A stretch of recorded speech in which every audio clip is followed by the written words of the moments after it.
Hey there, I'm Mark from Spectrum Pulse, and today we finally have from Brittany Howard What Now? So I'll freely admit I missed Brittany Howard's solo debut apart from Alabama Shakes. 2019 was just that kind of year for me, folks. A surprising number of albums for me just slipped through the gaps. But going back to Jamie now, it's a pretty colorful listen. Bouncing around psychedelic soul, R&B, rap, and some weirder experiments. Certainly showcasing a ton of potential for a solo debut, even if I would struggle to say that it all fully clicks or works. The production in particular felt a little bit limited and tinny across the album. But 5 long years later, with this follow-up, what do we get? Well, okay, full disclosure, I've struggled a lot with this review. It's why it's as late as it is. Because while I do think this is an improvement on Jamie in terms of the production and a more expansive, diversified mix, I really wish this stuck with me more than it does. Part of it is a concession to the genre. I know it's just on me here. The album feels more grounded in psychedelic soul, and by extension, song structure is there, but it's looser, it's more freeform, writing progressions rather than hooks. And yet that stands in sharp contrast to when we get those lead guitars and the title track and Power to Undo that have those hooks, and they feel way more memorable and punchy, even if Sean Everett's assistance on production creates this slightly blown out, blocky, and generally inconsistent textural feel track to track, especially around the percussion and drums. Now, some of this also falls in the lyrics as well. It's got the feel of being written in the early throes of the pandemic,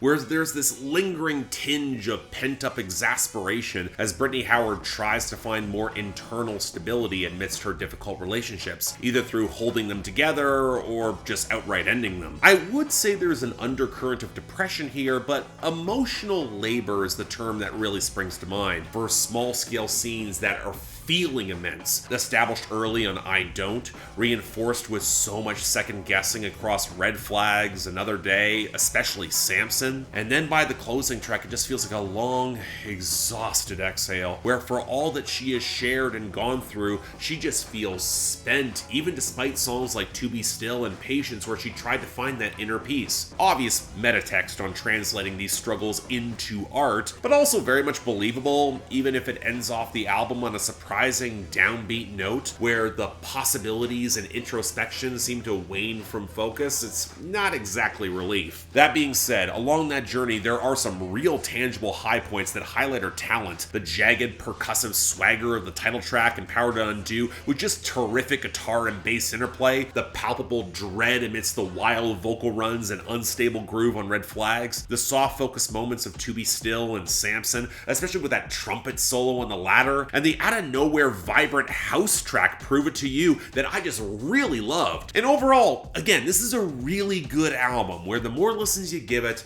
the more experimental, instrumental flourishes will catch your ear. It got better with more listens. But I would argue the strongest songs here are just in a different tier, and it makes some of the structural issues feel more glaring, at least for me. You've probably heard the album by now.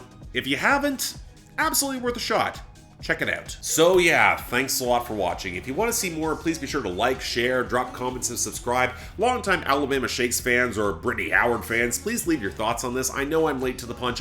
I just really struggled with processing this one. I've given it a lot of listens the past week or so plus. Beyond that though, anything else I might be able to do to improve my presentation, I'm all ears. And if you all want to get projects on my schedule so I'm not this late in covering them, link to my Patreon is right over there. Once again, don't feel obligated, tough times, but if you want to support the channel, just argue with me on Discord or get albums on my schedule, option is available. Till then, I'm Mark, you're watching Spectrum Pulse, and I'll see you next time.